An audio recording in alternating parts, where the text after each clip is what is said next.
Nashville, Tennessee, day 3. We are out here with the Bryson Nelson's Drum Shop. Yes, sir. A phenomenal shop, but an even better person, and we could not be more honored to be in your presence today. Oh, honor's mine. Thank you. Yeah. Thank you for doing this, man. Yeah, thank you. We are just stoked to have these types of conversation amongst drummers, but to come into the shop and to see the not only the awe and amazing type of drums that we have in here, but like the history and the culture and how you bring drummers in here to see true vintage drums is something that I personally didn't expect when I walked in here. And yeah, it was something that I've heard a lot about, and when I came through Nashville 9 years ago, I was like, wow, like the shops in Nashville all have their own niche, and walking in here today and seeing what it's become is still true to that almost 10 years later. So I have to say, like, you have done an absolute phenomenal job at creating Definitely. something. That's very nice. Yeah. Thank you. And also second on that, man, is just as far as your stuff in here is like, it's so high end, right? But you would think that, oh, you know, you guys are a boutique shop, right? And specialize in vintage stuff, but you would think that, oh, you know, don't touch this, don't grab that, but you're just like, hey man, just jam on it, you know? Yeah. And that hospitality is just, that's awesome, dude. Thank you. Before we had started, you had the family in here, and like everybody was kind of running around and stuff, and I just thought that was such an a beautiful thing to watch. Authentic and beautiful thing, because seeing how you're running the shop and you have the fam, like we spoke on that a little bit outside, but how does that feel to be doing what you love and you have the loves of your life also involved in that? Oh, it's awesome. It would have been really hard at first when I started the shop. I mean, my wife has always been absolutely incredible and extremely supportive. But having kids would have been a really tough balance, because when I first started the shop, like any small business owner, I was working morning till night, you know, all through the night, most nights, 7 days a week, you know. And then now I have an incredible team. I'm grateful and very fortunate to have an amazing team that works really hard, and yeah, they kick ass. They're fantastic. So that's freed me up to be a dad, which is awesome. Which is I love being a dad. It's the greatest gift of my life is to be a dad to those 2 kids. Do you feel like they are more like, okay, well, we have to play drums because Dad has the drum shop, and Dad has all the drums? Like both my kids, fortunately, love. I shouldn't say fortunately. I mean, whatever they do, awesome. But, you have to play drums. But both my kids love the drums, especially my youngest. His name's Cash, and he's a year and a half, and he'll come in here and he'll just lose his mind. Kick over things, play a bunch of things. It's great. Do you have like toy drums set up, or is it all just real, actual drums for them, or how do you? I built a kit for my oldest, Rocky. He's 3.5.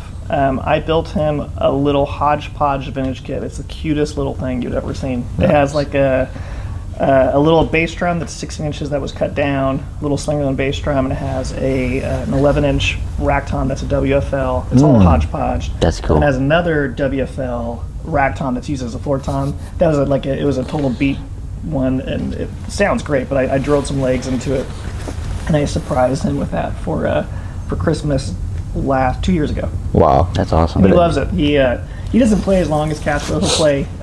Rocky's like my very active child, so he'll kind of be all over the place all the time. He'll play for like 5 minutes, have a blast, and then just zip to something else. But my youngest, like I said, he'll sit there for 10 minutes, and just kind of go to town. So you got a drummer for sure in him, like that is. Yeah. All of us. My wife too. My wife, when we met, she used to play drums, which is I did not know that when we started dating. For whatever reason, she was too embarrassed to tell me that until later, because I think she didn't want to be put on the spot. Like, hey, play for me. She didn't want to give away all her secrets, man. Exactly. Exactly. She's great. I would think that is even something for me, at least, to be like, oh, you play drums? Okay, yeah, I definitely want to kind of start this conversation or think about dating you or anything like that. And for you, it's just like, you had no idea going in. That's cool. Yeah, that's a man. What we were saying outside, like that is a big blessing for me. I was like, man, you really got it made, because then your wife loves drums, like your kids are into it, like you have this shop, and even now knowing that you went into it, not even knowing, it's like when you found out that she played drums,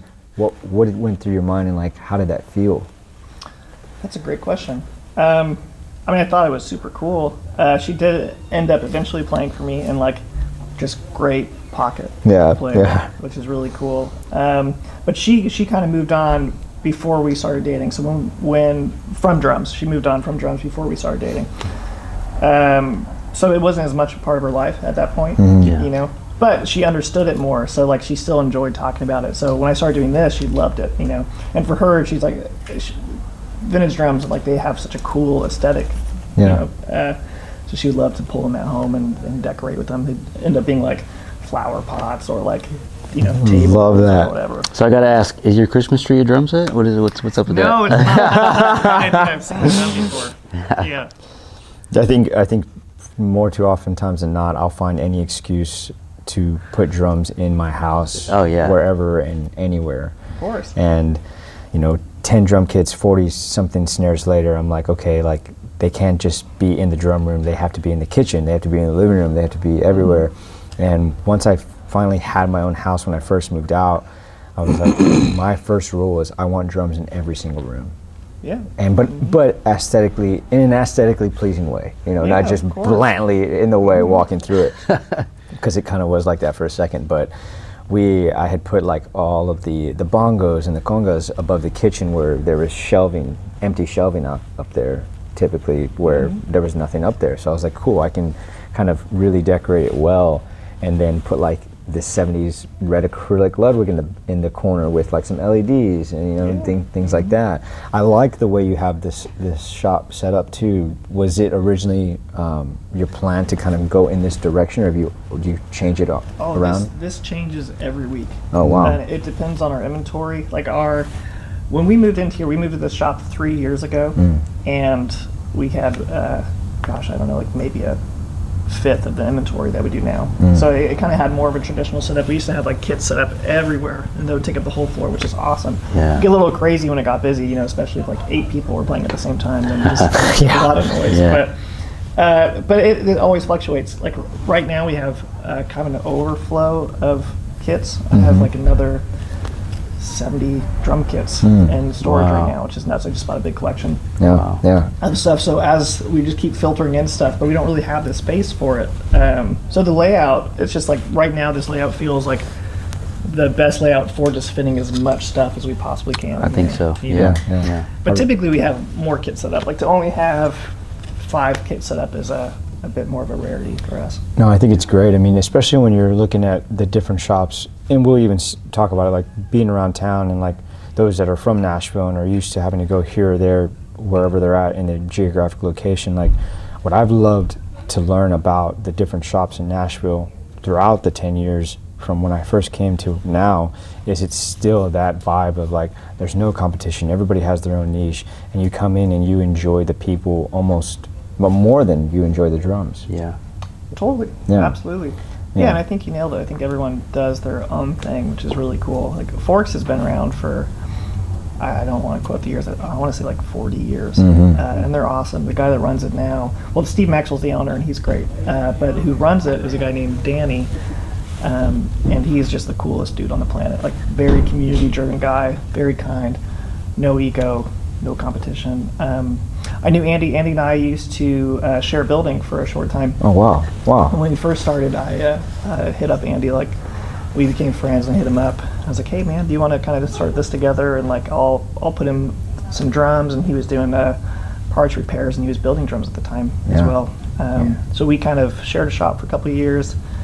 And then as we grew and he grew, we just both kind of needed our own building. But what he does is awesome, too. I mean, Andy is great with he's a man, all the cool man. like He's trinkets and all the stuff that he does is a really cool thing too. But I think you nailed it. Like everyone kind of has their own little niche that they're doing, you know. And you just get a different vibe. I mean, you walk in here and it's like, hey, what kind of coffee would you like? You know, you want to grab a bite right here outside. And then I saw like you got your breakfast club out here that probably meets on a timely basis, just chopping it up, you know. And I think to me, like, I don't know, that's Nashville for me. Like this is the vibe. This is that. We talked about it, Austin, a little Austin, you know? And to come in and just be like, man, I can walk into the shop and also grab a coffee and then walk around, and then if I'm hungry, it's there and I can sit down. The hospitality, man, is definitely key. It's super key, and I think that attributes to you guys' success as well. Like, hey, I can go look at drums, good hang, good food. Like that's all you can ask for. Wow, thank you. Yeah. That was a big part of the shop for me. Like retail I don't want to say retail wasn't an exciting endeavor for me, but it wasn't really what I was passionate about. For me, like the community aspect, like building, and that goes, it's a way deeper story. Like I struggled with community when I was younger, fitting in like the community I was in. I always felt like a bit of an outcast in my community. Just grew up in a small town, and I was always very artistic, and so I kind of got like bullied a little bit for that. So starting a shop, I was like, man, I want to start a place that is for everybody, not just drummers. Yeah. There's no like elite drama here or like ego type, it's just like a place that, I mean, what we do is pro drums, but it's a place for everybody. And then that's why I brought my friends that do the coffee and my friends do bagels and vintage clothing, is I really wanted it to be like more of a community hang. And drums is just like a thing that we do that we love, but it's not really the purpose of what we're doing. Sure. Talk about that a little bit, like your upbringing and getting into that more of like you had your own way of doing things. Whether you really wanted to be outside the norm and you wanted to focus on the things that you loved, and maybe that wasn't appreciated or welcomed in that circle. Whether it stemmed from that bullying aspect, or it just stemmed from like, I'm going to do my own thing and I'm going to go my own way and I'm going to do what I love day in and day out. How was the mindset back then for you? Like, what age were you when that was kind of going on? When I was more, like in my younger years, getting bullied. I mean, that was probably entering high school. I was very sheltered growing up. So I was homeschooled all the way until high school. And high school, and then some of the groups I was affiliated with, it was just very cliquey. And I'm like as anti-click as you can be. And I don't want to say anti-click. I get it and I understand it, but I no drum pun intended, right? Yeah. That was good. But yeah, I wanted just a place for everybody. Like I wanted everybody to come in to feel like they are just as much my friend as my close friends are. And my employees know that too, and they also share that too. So it's I'm very particular about who I've hired in the past. So everyone I hire has always ended up, they were always my friend first. They were just like regulars in the shop that loved drums. I mean, Lemmy was my first employee. That was my manager for years, and he was just here all the time as a friend. And so I knew he carried that same thing. He was just great with people. He just cared about people. He's brilliant with drums, far beyond myself. And so he was my first employee, ended up becoming a manager. Now, my manager now is Noah, and he's awesome, like great with people. Everyone's ethics are awesome. I have I'm very gifted to have a very awesome team. My photographer, Caleb, incredible guy. My entire, Joseph that works here too, Adam, I have a fantastic close knit. I think that's super important, but kind of taking a note on that kind of upbringing, like I think it's super admirable to go through hard times and experience pain and have to almost be in your own lane and consistently go, I want to do what I love and I'm going to just take that next step and I'm not going to let it prevent me from doing that very thing. Because to start a business, we talked about just the rent alone. Like we're talking numbers here, right? To be able to get into a world like this and to have to say, okay, I'm going to just make it happen and I'm going to go through the fire, weather the storm, and consistently show up day in and day out through an upbringing, either from being sheltered and just thrown into the lion's den of here's high school. Like I can't talk about that. What is that like to go from that homeschooled environment to one of the most hostile environments that you would say, high school, being 16, like I can remember those days. I didn't know who I was. I didn't know what I wanted. Yeah. Like how was that kind of turned into what you described earlier about consistently being on the road? Like you've been playing drums all your life and you did the thing. Like I think that Chris and I can say like we strive and have always wanted, like, let's get on the road, like, let's play the shows, like, let's play the big venues and all of that, right? Yeah. You did it going from that high school perspective and then carrying that on to wherever else you went. How did you start to change your mind from the fire, going through the fire, weathering the storm, and making your own path to where we're at now? Do you mean like kind of like how did I use some of my trauma or whatever? How'd you use the pain? Turn into? Yeah. I think I'm trying to think of the best way to put that. if I have any gift in life, I think I have a gift at seeing people, and feeling suffering. Like I really feel people's suffering beyond like any suffering I've had to deal with for my own stuff. I just have that type of intuition with people. Yeah, I can see that. Yeah. And so I always hated, or pain does, it's not a great feeling. So I know what pain feels like. And so when I would sense other people in pain or people being bullied, that was a big inspiration for me to start a place that was kind of anti that. Yeah. And then also the things I care about in life too, like I've always been very passionate about equality and different things that I grew up in a small town, so thinking was just different. And so I think it sparked stuff in me to be like, I want a place that is about people. There's no levels of, Yeah, and I relate to that only because through Destroy Drum, I strive to kind of pick up the one that's on the ground. Whoever is like suffering, whoever is going through something that you really can't even say like, I know how that feels. Yeah. And that could be in a whole different state, like the LA fire thing that had happened. Yeah.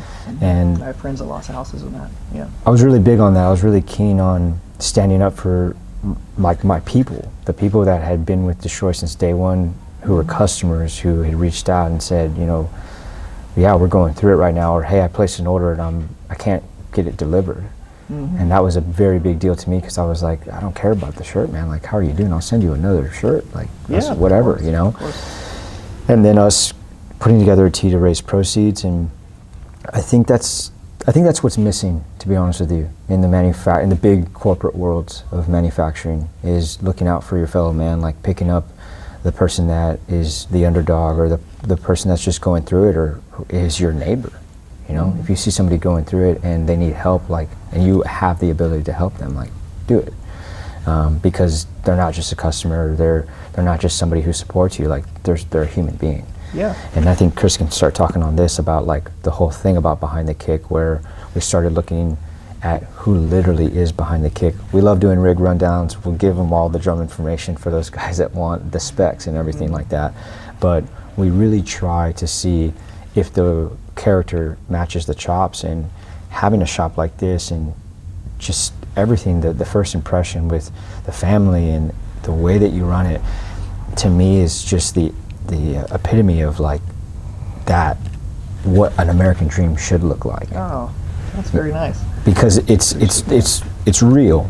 There is pain that every single person will go through in life, and you have to kind of look at yourself and go, okay, I'm going to go through hard times. Nobody leaves this life unscarred, but I am going to pursue the thing that I love, and being able to even achieve that dream of going on the road and playing these great venues and the places that you really like to be with the bands that you enjoy is one part of it. But now that you're in this next phase, like you had mentioned, not touring as much and not even really going on the road with the kids, do you feel like that that time in your life was very well lived and you did what you wanted to achieve at that time? Oh yeah. I mean, I started touring full time when I was 17, so I started pretty young. Yeah. And when I say touring full time, it didn't mean I was like on some big gig, raking it in. I was just hustling to one gig to the next, always popping on anything I can just to pay the bills, and that's what you did. I lived outside of LA a little bit, and that's just what you did because it's so expensive there. So you just hustled like crazy to get by. But my dream was to be a studio drummer, and so touring was never my dream. Touring was the thing I was trying to build up something to get to what I wanted to do. And just like telling people you're a studio drummer, it's a rarity. Like, it's a hard thing to do because people have to know you're playing and stuff. So that's kind of the road I took to try to get there. And then the shop happened when I moved to Nashville. I moved here to be a studio drummer. And I've always loved vintage drums. I always only really played vintage drums. It's really the only language of drums I really know, truthfully. I've learned a little bit over the years from running a drum shop about a lot of the new vendors we carry and so forth. But vintage drums is the language I know. That's the stuff I knew about. What do you personally play in a vintage kit? Oh, I play it all, man. I love it all. I mean, right now I'm big on the Gretsch drums, old Gretsch drums. Yeah, man. But that's right now. Like, last week if you would have asked me, I'd have been like, oh, I'm just one guy. It changes every day walking in here. But I still love this stuff. I mean, I'm grateful that I still love this stuff, because I know a lot of people, when they're in the thick of something and if they're in the thick of so much of one thing, it's easy to get burnt out, and I've absolutely been burnt out in different seasons. I went through big burnout a couple of years ago, not even because of not liking what I do, but just being overworked. And then I didn't grow up learning about business and trying to figure out how to run a business with like never having an investor, doing it myself, with how, you know, in money and tight seasons, trying to operate through that. And I think a lot of that burned me out. And I've always tried to take really good care of my guys too, my employees. So with any amount of money that we'd be making, I would give raises, because I wanted everyone to feel like very valued. That's super cool. Talk about that. Like, what would you say to somebody out there that's like, man, I want my own drum shop, like, or even just somebody that wants to run a business, no knowledge, like, where did they begin, and how did you start that? But then you also talked about like kind of coming in and being like, well, not really as savvy. Did you have a mentor? Did you get in touch with somebody that did it before you? Like, how did that process go? I just kind of, I just kind of did it. It's hard to explain how I got there. Like, I just kind of, well, when I moved here, like I said, I had a little studio. We just bought a house, because coming from LA, Nashville at the time was very cheap. It's not cheap anymore, but it was very cheap when I moved here. And so you could buy a house for like $200,000-$300,000, which doesn't exist here at all anymore. You can buy a closet for that much. Yeah, we heard our buddies rent earlier. Yeah. By the time we bought a little house, I built a studio, and I was flipping vintage drums on the side. And then people just kept coming over to our house, like way more than we expected. And my wife was like, maybe you should start a little retail thing. And so I did, thinking that like I would still have time to pursue studio drums. I was very wrong about that. Like it immediately, the demand of vintage drums in town took over 150% of my time, which was great. It was a great surprise, because, and sorry, to answer part of your question with how to run the shop, I couldn't probably give the best business advice maybe. Like I've learned a lot about business, and I grew up, I didn't grow up with a lot of money, and so I was a broke musician when I started this.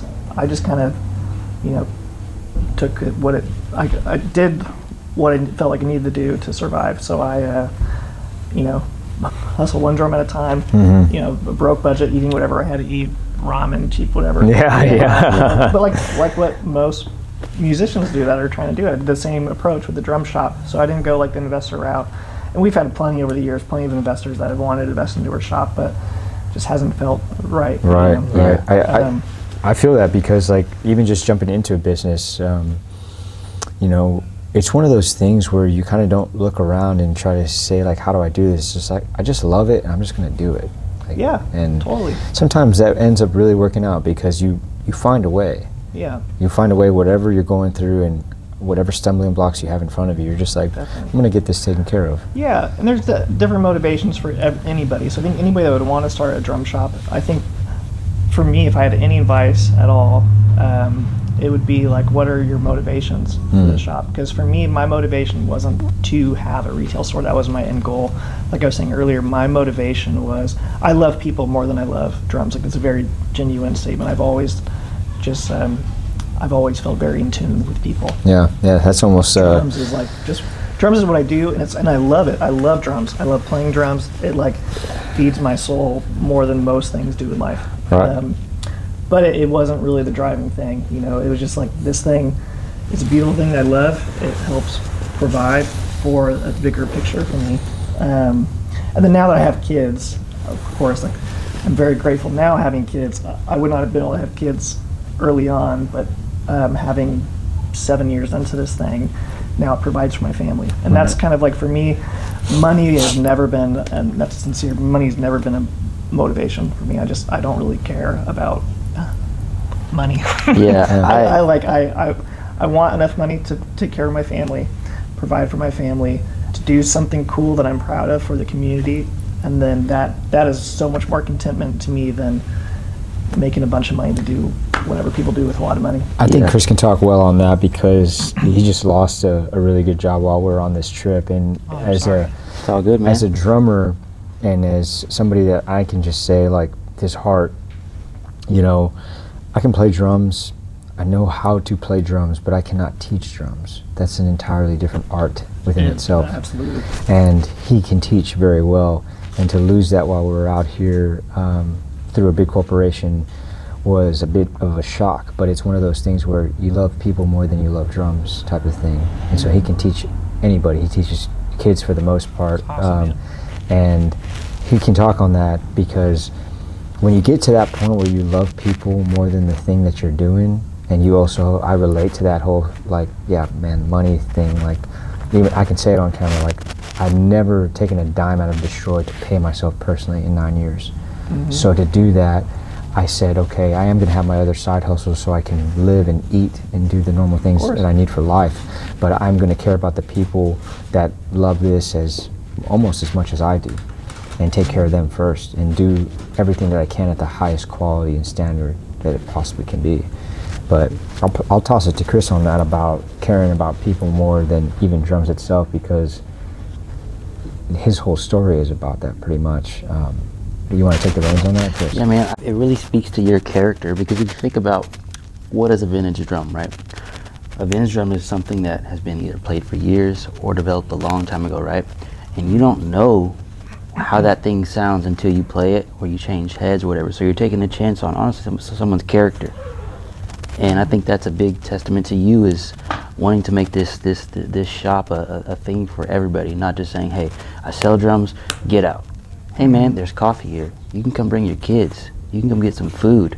And I think that's really cool, the fact that you do that, because I'll be blunt, man, not a lot of musicians do that nowadays, because the pay is, you know, I don't want to say going up, but like, you know, people are more apt to cover your rates, because there's all these, you know, technology, and if you play drums and you run tracks, or you play drums and you MD, all these different things. But like, what about the person behind that? You know, like yes, you're paying for all these extra stuff, but that genuine person's heart, like how do you think that's played a big factor into you wanting to start something like this? 'Cause I know for Behind the Kick, like, it's like, when I started this podcast, like, I've talked about it on camera before multiple times, like, I don't care about the gig you're on.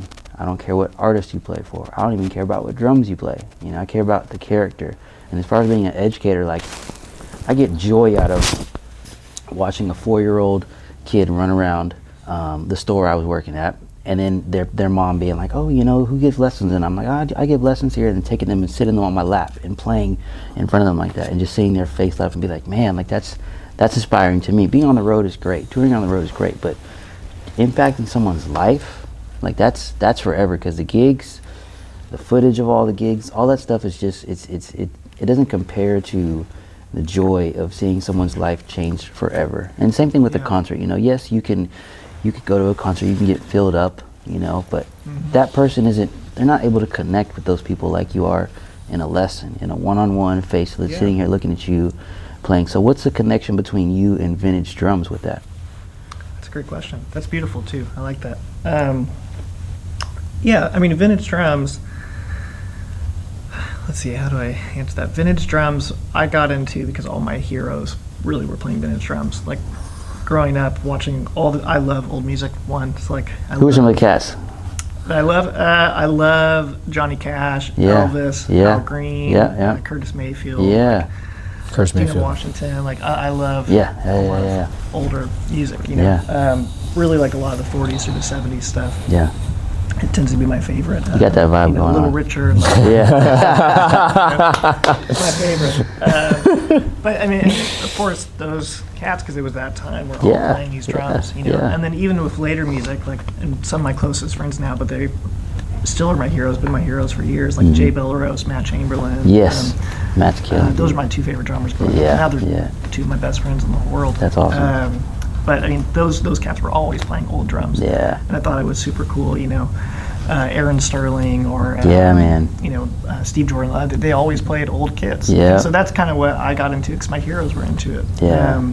And watching them, and there's something about vintage. New drums is great, right? But just like music, there's something about the music from the 70s, the 60s that, like, you just can't replicate it anymore. Yeah. And there's some good upstarts that try, right? But it's just not the same. Yeah, I mean, there's something for everyone, which is cool.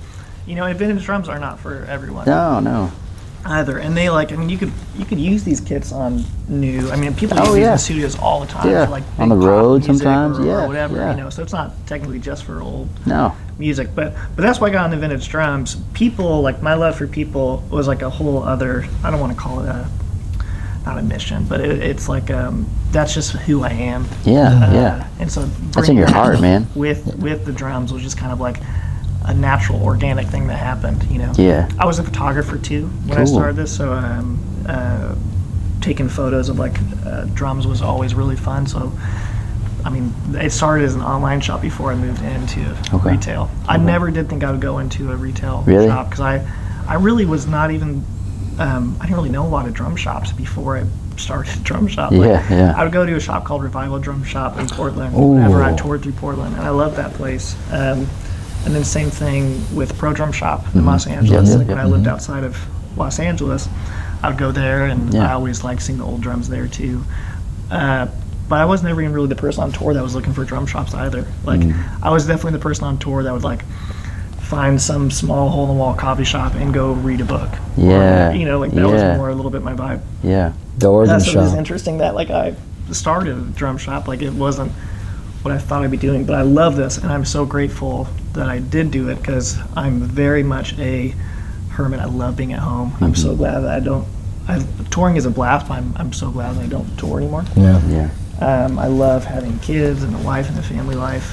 Have you ever taught before? I did. I was a terrible teacher. My teacher was incredible. I had a guy named Mike Johnson. He's a big online teacher. Dude, That's a cat. Oh, he's the best. He taught me privately for like 10 years. Wow. And when he had a thing called the Drum Lab. Yes. And when he sold it, I think he sold it to a guy named Sergio, I believe. He brought me on and just took me lessons, taught me lessons in his spare bedroom at his house. It was like me and one other student he took. Wow. And I took another couple of years there, and then I moved to Nashville. And it's funny you say that, man, because he's such a big people person. Mike's great. Well, that's why Mike's such a good teacher. Because like you said, which I totally agree with, there's a lot of incredible drummers. There's only a few of those drummers that really could teach well. And teaching is a different type of technique and gift. I was a terrible teacher because I've never been the technical drummer. Like I don't want to say I was an awful student. Most of my lessons with Mike, I would like talk to him about stuff that was going on at school. Yeah. And I would want to play to a record, you know. Yeah. But I was never the guy that like was really disciplined going home and like practicing what I was supposed to be practicing. I would just put on a record and that's what I would play to. And I'd be like, and then every week I'd come back and be like, did you go over your lesson? I'd be like, kind of like 10 minutes before I got here. But that's just always been more, my love of music was always playing music, you know. Yeah. And the technical side, I was just always really sloppy at trying to take time to practice. But sorry, I totally forgot where I was going. No, you're good. You're good. Anyway. Yeah, and that's the thing, man. Is like as far as being a teacher, like I know personally for me, like my goal is to those kids come from 8 hours of school already, right? Yeah. They don't want to have a piece of paper thrown in front of them and me writing stuff on the whiteboard. Now I do that sometimes, depending on like the concept I'm trying to grasp. But I always try to make sure they're having fun first. They can have someone to talk. Either if it's a younger student, as far as almost being like a big brother to my students. But then also like teaching in a way where I'm not teaching at them, but I'm teaching with them. I'm learning with them. That's something that's big for me. It's like I'll sit down and if we're learning like, you know, a record and teach them, hey, why do you need to, you know, play the ride cymbal like this? You know, how to develop touch, how to develop feel. You know, why does drum fill A sound a little more pro than drum fill B? Like here's why, and breaking that really to the core of what makes a drummer. And everybody's got their own sound, right? So it's not making them sound like you know. It's helping them find their own voice. Yeah. Yep. When you were in South LA, I'm familiar with Ojai. Are you where were you at over there?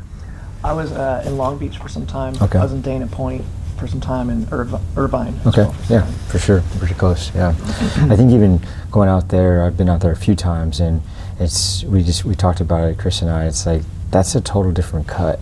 You know, like you're really having to go out there, and it's not like a New York City vibe of being driven to work. It's more of like okay, if you're gonna do something for me, like I need something back. Like it's this, it's more of like an exchange. It's very transactional, I would say. Yeah. A very, very transactional kind of city, and I enjoy it when I'm there, but I'm in and I'm out. You know, in and Yeah. out type of thing. So Yeah, that's part of the reason why I moved from LA. And some of the greatest people I know, some of my best friends are still in LA. So some of the greatest people I know are still out there. Yeah. A lot of great people in LA, but just the culture and music for LA, Nashville is more attractive for me. Musically speaking, Yeah, I was about to say. I love music comes out of LA. Probably even more so than a lot of music comes out of Nashville. But Nashville just always had more of like a togetherness part of music, where when I was in LA, it felt more you're out for yourself. You know? And so with that, sometimes like friendships at the time felt a little bit like less genuine and so forth. Yeah. But that's not everyone. I mean, Sure, and I've heard yeah. that's 10 years ago, and all my friends that live in LA now are like, man, it's changed a lot. The culture's changed. yeah. You know, but also you can't blame people out there too, because it's so damn expensive that people are just trying to survive. You know, so like of course, like if you hear of a gig, you're like, I want that gig because I got to pay my bills. Yeah, yeah. Like, I need that money So you now. can't really blame people for it either. You know? Yeah. But where Nashville was always so cheap, now it's crazy expensive. So I think Nashville is actually starting to become a little bit more that way too. I think people are feeling more and more pressure here. But Nashville culturally has always had a really cool work ethic of working together. And drummers especially, man, drummers are just cool. I feel like most drummers are always down to like share gigs, and a lot of drummers out here, like if they can't do something, they're handing it off to their friends, or they're thinking of their buddies that play drums. Yeah. So Yeah. most cats that move here, most of the work that they get are from their other drummer friends, or at least the drummers that I know in town. Yeah. Well, we know you love drums. We know you're around them all day, every day. But when you're not around them, like, what are you doing? Like, there has to be another kind of hobby or another kind of thing. Man, I love my kids. Not to be that gushy dad, but No. every free minute I have, I spend with my kids. It's so important, man. And I try to just, when I'm with my kids, I try to be super intentional. So I have like kind of a very, from the outside, probably a very boring routine. Like I wake up, I hang out with my kids, which to me is the best thing in the world, but I make my coffee, hang out with my kids. I usually come here most days to kind of help I don't technically have to be here anymore as far as the day-to-day operations, but I love being here. So I come here every day and I help out with the overall. We're always like overloaded with 1,000 things, so I'm usually just helping whatever those things are with my employees. And then I go home around 4 o'clock, hang out with my kids till they go to sleep. Then me and my wife will usually like have a glass of wine and hang out and talk. And I do that same thing usually like 7 days a week, which for me is like a dream come true. Yeah. But as far as hobbies, if I wasn't a drummer, I would be a chef.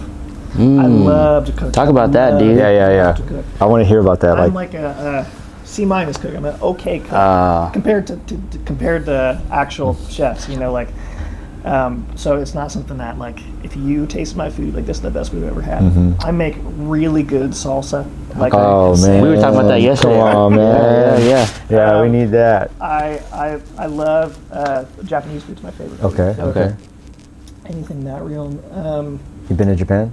I have. It's my Okay. favorite place I've ever been. Okay, I went in 2023 in October for 2 weeks. Wow. Yeah. Awesome. Yeah, and it was also one of those experiences that I was just like, okay, like it's a culture shock right off the bat, and then you get into the food and you get into like the way that you get around, just the transportation. It's like next level. And I was like, okay, this is something I'm gonna have to get used to, and definitely the jet lag. But once we got into it and we were like maybe 4 or 5 days in, I was like completely amazed at just not only the culture of the way they lived out there, but more so for the respect that they had for like their surroundings and where they were at. Like I thought that was pretty important. Yeah. People, the thing I like about Japanese culture is people are very mindful of other people. Where in America, that is definitely, like you said, you meet wonderful people every day, but culturally, America's not always that way. Yeah. America, like the way that a lot of American culture is kind of like you're out for yourself, only yourself. And I think Japanese culture is the mindfulness of other people and the courtesy and the, maybe not modesty, not the right word, like the humbleness that people have. It's just a different thing. People are grateful to have food, grateful to have work. Where in America we're taught to like, you need more, you need more, you need more. which is a typical thing. I'm not saying anything against No, capitalism. you're but good. it's just people always think that they need more and more and more. But contentment is the best practice you can have in life, because you'll never really be content, no matter how much money you make, no matter how many drums you have. Yeah. It will never really be enough. Like, contentment this is a whole other, I'm going. No. This is what we like do. This is what we do. Contentment's an inner thing, and that's like a daily practice. I feel like that people should practice. And I think Japanese people are just like 10 steps ahead of American culture. What are some of your habits that you try to put into practice to ensure that mindset on a consistent basis? Well, for me, I, like anybody, I definitely did chase this thing as like a thing to try to fulfill me. This is all, I love this conversation where this is going. Yeah. Because I've never got to talk about this on camera. This is behind the kick, man. I did, like anybody, like, this was a goal to try to fulfill me.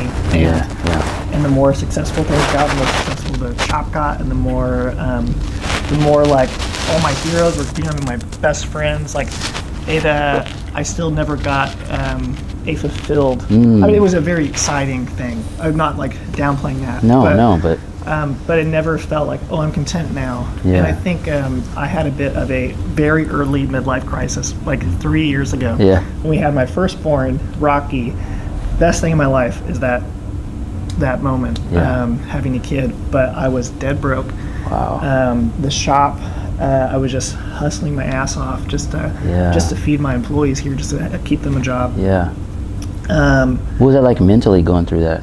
Oh, it's tough. And I got a really bad case of COVID, like a really bad one. And I haven't really opened up a lot about that, but like it destroyed my lungs. And so like I couldn't breathe for like 2 years. I felt like I was breathing through a straw. Wow. You know, it was crazy. And so I was in and out of the hospital. I was always, saw 6 different pulmonary specialists. Yeah. One of them that was like, we think you have a thing called pulmonary fibrosis, which is basically like a death sentence. Wow. And it was not that, thankfully. Yeah. But I think a lot of that shook me up, and it just made me think, wow, life is so short. And I've always, like I've said, I think I've always been very mindful and aware of people way prior to that. But I think after that, it just made me think, man, life's very short. People get so fed up with hating on other people, and like, or just chasing something so hard to where they burn out. I'm like, the best practice for me personally is just to try to feel content. Yeah. Like, I don't need any more, or like, I'm so grateful that I have this shop, but this shop could be gone tomorrow. Yeah. And that's something that Yes. I would have to be okay with if that happened. So to practice that mindset for me has been a very healing and healthy thing for me. Yeah. And then also kids just change you. When you have kids, they like, again, now I'm talking about my kids, but they, my kids have changed my entire life. Like, I look at everything different now. Oh, I bet. With kids. My perspective on life is different. My perspective of, everything, my joy, everything is completely different now with kids. And that doesn't mean, like, I understand why people don't have kids. I was somebody that did not want to have kids prior to having kids. So it's wild to say that. But I think taking care of something and somebody else relying on me, learning to die to myself and my own ambition or different things has been a really big gift in a way. Like, not chasing my own thing I wanted in life. So now I'm trying to be the best I can so somebody else can have that, which is actually way more fulfilling to me than like being the best and biggest drum shop in the world or being the, It shows, man. It definitely shows in your character, and it shows the fact that you understand how to, and I think people say like, oh, how do you deal with running a successful business? And I think it's not going 100 miles an hour, or it's not, trying to get all this inventory, or we need to make $1 million this year. It's taking care of the people, but taking care of your employees' hearts. Yeah, totally. And I think like you hit some really key points on that, and I'd like to get a little bit deeper on that, is when you are going through a health scare. I personally went through that, and like 9 doctors, and everybody's telling you something different. And you're like, I want the best person that knows about this thing to figure it out now. Because going through all these antibiotics and all these things, and like nobody can figure it out, it's like, I thought you were the best at this specific outside practice specialty, right? And I mean, having kids, I can't even imagine the mindset of like somebody giving you a death sentence and it's like, wait a minute, like I got to prepare, I have to make sure everybody's okay, and it's a scary thing. But practicing that on your day-to-day, like you said, like, yeah, you make your coffee and you spend time with your kids, but is there specific practices, whether it's like meditation, whether it's reading, whether it's a specific book, if you want to get as deep as you'd like on that, because I feel like it's not talked about enough, specifically also in the drum world and the touring sector, where yes, we play for a very big artist and I got all the endorsements I want and I'm consistently on the road and I'm getting paid very well, but when you go back home, who are you going back home to? Yeah. What are you going back home to?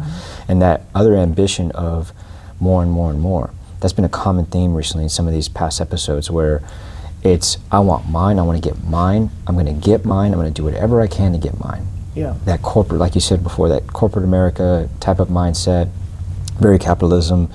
And I really believe that the common person in America that goes through the educational system is being taught all the wrong things on how to get out of that lifestyle. Yeah. And, you know, they're not taught, well, back in the day, right? I'll age myself, like, we weren't taught how to write a check. We weren't taught how to do the basic fundamentals of filing taxes, which every single American needs to do. And then you get into, thrown into the lion's den, into the world, and it's like, well, I actually don't even know how to take on problems and situations that are completely outside of my control, like COVID happening. Like, how did you adapt? What did you begin to do differently in your life when you got that? And how did you overcome it? Because you seem extremely healthy right now. Like, you seem like you're breathing fine. I was not healthy during that time. Well, mentally or physically, I was not healthy during that time. Especially, I would say, I mean, physically I was not, but mentally I was even worse off. And I did like what, you know, I found other ways to cope that were not healthy ways during COVID. Probably was drinking a little bit too much, you know. And just finding, let me rewind a little bit. Like I think being bullied growing up, and then having something that everyone saw me for, like I out of nowhere had all this success that wasn't of my own doing, but I had all the success that people knew me from. A lot of my identity stuck to like this shop and to drums itself. And that's a bigger conversation, but I think the biggest gift for me in life was just learning to let go, like letting go.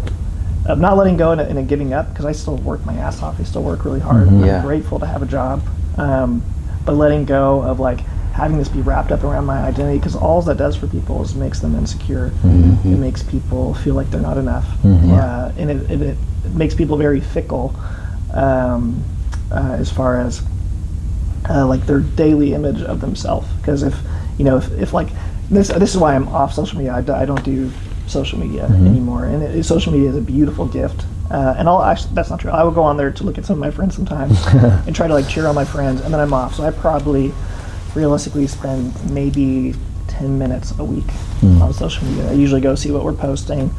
I'll find a few of my friends, show a little bit of support, and then I'm off. And for me, I think just having so many people, like if one person feels like they don't approve of what you're doing, or doesn't like what you're doing, or has a negative something about what you're doing, people will usually take that in internally, and it messes with their identity. So for me, I think just letting go of like not letting this thing be my identity, and being my identity is I'm just who I am. It's completely unrelated to the shop or my success, and letting this thing go has freed me up to be a more healthy person. But I was not. During COVID, I had like I said, I was always a very like happy, joyful person. For the most part, pretty joyful, upbeat person pre-COVID. COVID hit, shit hit the fan in like every way in my life. A lot of childhood wounds that I pushed off for a long time. I went to a lot of counseling for that. A lot of things were very rocky at that era of my life. Wasn't coping the best way. So that lasted like a year and a half. And then from that, like I did these big posts. Like I kind of regret doing that at this point. Like I did these big posts right when I was going through this. Not right when I was going through it, maybe 6 months into it. It was like a week long where I was journaling on social media, on my business page. And some people might remember this, but like I It started out, and I had no preparation or thought of what I was going to say. My counselor was like, maybe just journal. And I was like, I'm such an external processor. Everyone that knows me, like I come to work and I'm like, blah, blah, blah, these are my feelings, blah, blah, blah. Like everyone here knows me for that way. My friends know me that way. So I isolated myself during that time, started journaling on social media, and I did these posts. I did one about my wife. I did one about my kid. Rocky was my only kid at the time before Cash. He was maybe only a year old. I got into like the ups and downs of the industry. I got into like some bullying things, and I kind of regret doing not all of that, but there's some parts that I wish I would have left out that were probably I should have just kept to myself, But I think from all that, not to repeat myself, it's not redundant, but learning to let go of things that just don't matter as much. The biggest thing I feel like you can achieve in life is peace and contentment. In whatever form that might look like. To some other people, it might be success or legacy, or, everyone has a different motivation, and one is not more important than the other. I think I've just seen a lot of people be really cruel and evil to each other when it comes to chasing success, because success is almost like an endless endeavor. It's a temporary high. And it's not even a bad thing too. I mean, I want this thing to be successful. Like I would be fooling people if I did not. You have to I do want define this to what be success successful. looks like to you, though. Yeah, right? it's just a different thing to me now than it was 4 years ago. And I think that's a beautiful thing. It's a really nice sediment to what you're saying about identity, because it's so easy as drummers to get our identity wrapped on the gig, the artist, the stage in itself. It's almost like, and it is that thing, right? You get on stage and you flick a switch, and it's all like you're on. You have to be on. And as a business owner, and really relating to that aspect of, I want this thing to succeed, but I don't want to, one, let it take over my identity. I don't want to become that thing. And Chris and I have had very real conversations about this, where I have really great close personal friends, and I have friends that just know me through Destroy. And it's like, I recently was in a conversation where I had coffee with a new friend that had known me from friends of friends, and then introduced me to his buddies a couple of days later, and it's like, hey man, this is Arturo, he owns Destroy Drum. And inside I was just like, I just want to be Arturo. Like I just want to be a person and get to know somebody one-on-one, and like, I don't want anything attached to it. I don't want the label. I don't want the name, because I have been there in that moment where I'm like, I don't want all that pride and that ego and everything that comes with it, because I know where that leads to.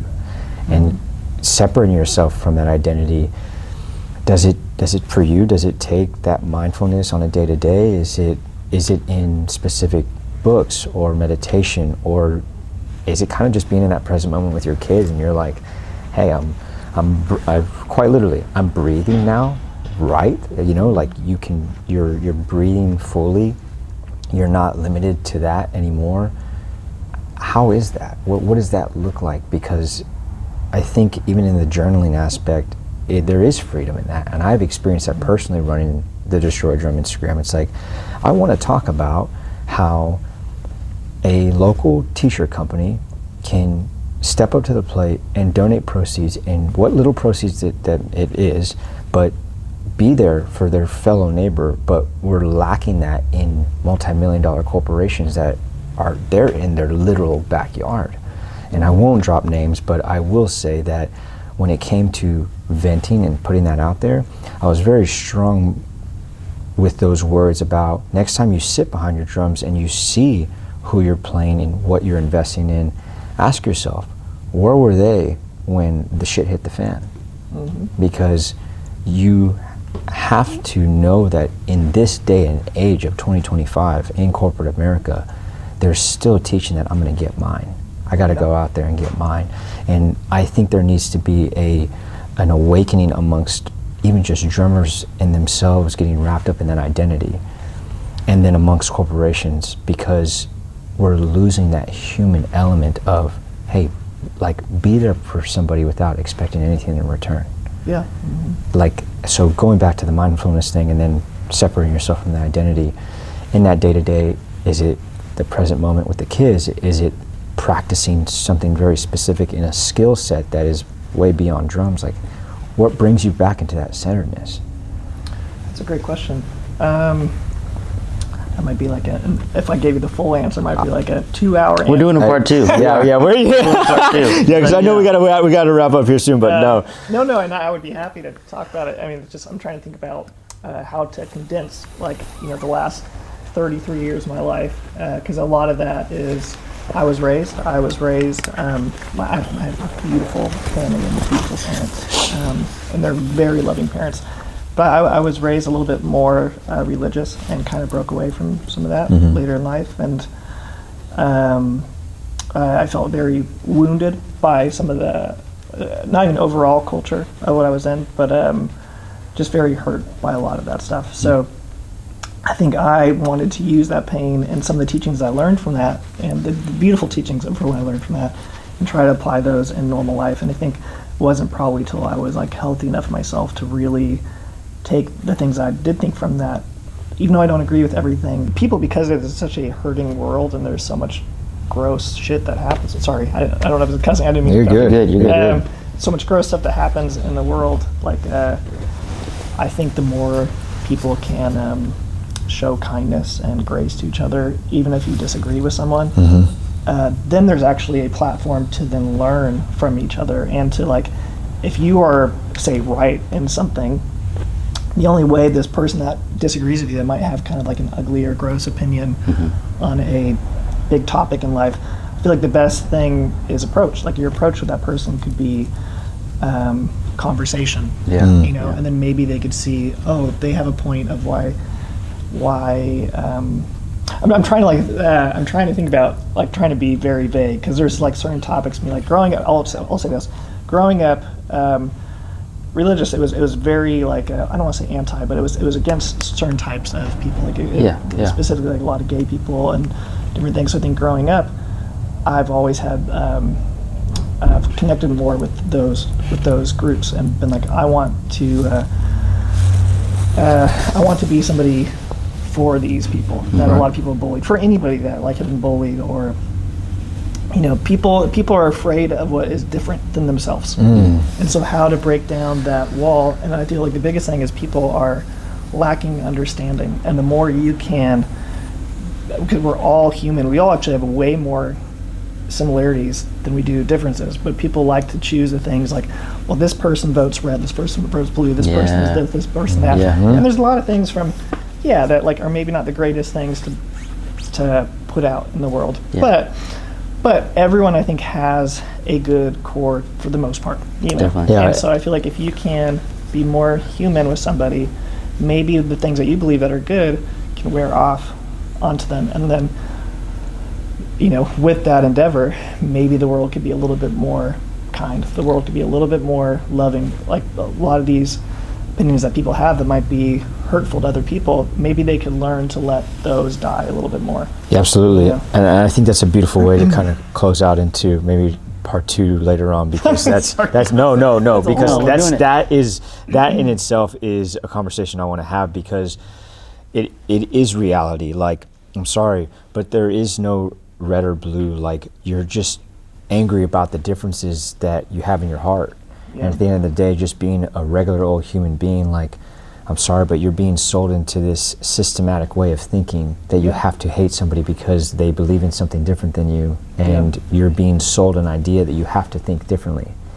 And even I'll touch on this, even from the religion aspect. Like, I think that's a common theme for people to be afraid of religion, or to be like, oh, I don't want anything to do with that, because it instills fear. And when you have somebody that teaches it from a fear aspect, they don't want anything to do with it. And you have the people that are also being kind of coaxed into fear, where, you know what, I don't want to be afraid, so I'm going to go for red, or I'm going to go for blue, because I don't want to have to be afraid to lose something. And that, again, that's a whole different topic, and that's just it's a great way to cap off, but it is so powerful. It's very powerful, because if you really take a deep dive, and, like, we have this segment called Welcome to Pain, and, like, I'd love to get into it with you, because that's you can speak very strongly on that, and it has to do with, like, welcoming that aspect of yourself that you are the most afraid of. Because when you get to that core belief and that root and you pull it out, all of a sudden you can leave that fear and that identity at the door and you can be you. And it's a beautiful thing to experience. What you're describing is separating yourself from the identity of the shop and everything else that comes with it, because you can just be you. Yep. And you describe it like, I just want peace. I want this joy. I want this happiness, and I want to welcome people into here, and I want them to feel like they have like a second home where they can just be themselves.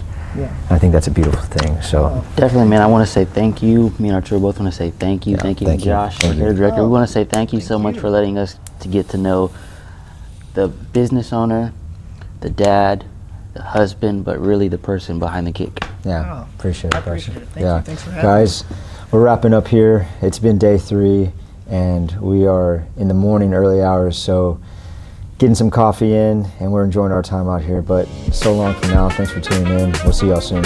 Peace.